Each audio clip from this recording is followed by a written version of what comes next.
सकाळची ही शांत हवा आणि कृष्णा नदीकडून येणारा हा गार वारा मनाला एक वेगळाच आनंद देऊन जातो. तर मित्रांनो, आज आपण आलो आहोत खूपच सुंदर ऐतिहासिक ठिकाणी वाईमध्ये. मित्रांनो, इथली मंदिरे, घाट, जुन्या वास्तू आणि शांत वातावरण, इथला प्रत्येक कोपरा काही ना काहीतरी कथा सांगत असतो. तर मित्रांनो, आज आपण जाणार आहोत इथल्या एकदम शांत आणि निसर्गाच्या कुशीत दडलेल्या ठिकाणी पालपेश्वर मंदिर येथे. मंदिराकडे जाणारा मार्ग, दोन्ही बाजूला झाडं, शांत हवा आणि पक्ष्यांचे आवाज. खरंच हा प्रवास मंदिरापेक्षाही कमी नाहीये. आपण जसं जसं वर जातो तसं तसं निसर्ग अजूनच सुंदर दिसायला लागतो मित्रांनो.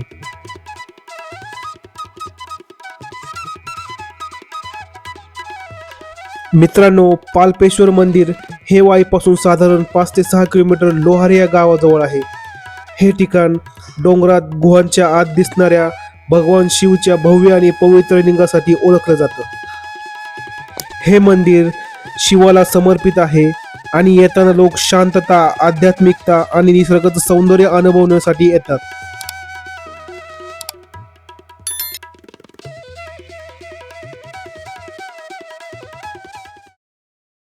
तर मित्रांनो बघा, पालपेश्वर मंदिराच्या इथं आपण आलेलो आहे आणि इथं लेणे पण आहेत, गुहा आहेत वगैरे भरपूर साऱ्या.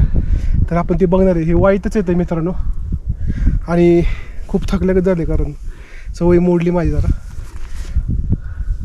बघा वातावरण किती भारी आहे.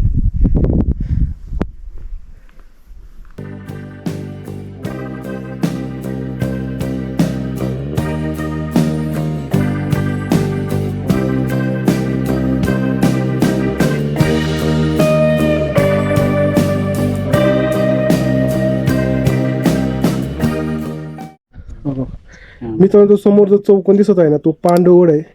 आणि आता तर आपण तिकडे नाही, पण भविष्यात नक्कीच आपण तो गडावर ब्लॉग बनवूया. पण आता आपण पालपेश्वरच्या इथं आलेले, तर ते पहिलं बघून घेऊ. मित्रांनो, ज्या क्षणाची आपण आता वाट पाहत होतो फायनली आपण पोहोचलेलो आहे लेण्याच्या इथे. हो, कसलं भारी ना.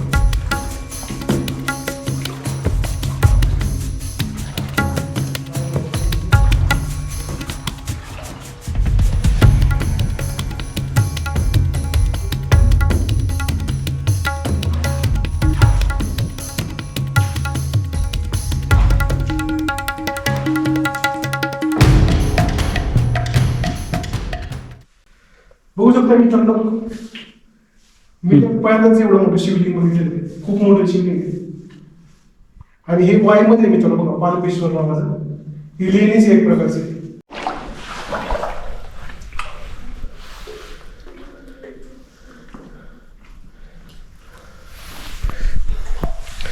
मित्रांनो, बघितलं का एवढं मोठं शिवलिंग कधी तुम्ही?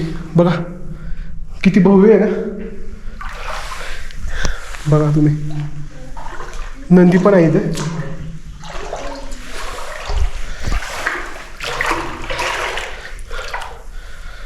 खूप मोठं आहे बघा मित्रांनो. बघा कसं आहे.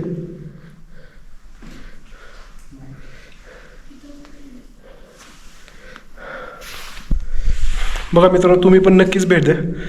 आणि खूपच म्हणजे अद्भुत आहे इथं. म्हणजे मला तर म्हणजे वेगळीच एनर्जी आल्यागत वाटते मित्रांनो इथे. भारी आहे ना. बघा मित्रांनो, तुम्हाला आवडतं नक्कीच आपल्या चॅनलला सबस्क्राईब करा.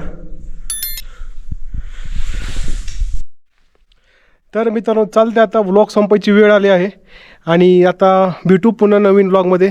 आणि तुम्ही पण नक्कीच या पाल्पेश्वरला भेट द्या. ही लेणी बघण्यासारखी आहे मित्रांनो, जी वाईतच आहे. आणि आता माहीत नाही आता आपण परत पुन्हा कधी इथं वाईत भेट द्यायला तर नक्कीच नाही, पण जेव्हा येईल तेव्हा नक्कीच व्लॉग पडला असेल मित्रांनो. आणि नक्कीच भेट द्या. आणि इकडे सूरज आणि आपल्यासोबत आपल्या सगळी म्हणजे मदतची आणि माहिती वगैरे कुठे कुठे फिरायचं हे सगळं आपल्याला सूरज मांड्यांनी सांगितलेले. तर मी त्याचे पण धन्यवाद करतो. आणि पुढच्या व्लॉगमध्ये पण त्यांनी यावं अशी माझी इच्छा आहे. नक्कीच येईल, तू येणार ना? तर चालतंय मग मित्रांनो, मी व्लॉग संपवतो आणि पुन्हा भेटू नवीन व्लॉगमध्ये. तोपर्यंत जय हिंद, जय महाराष्ट्र मित्रांनो.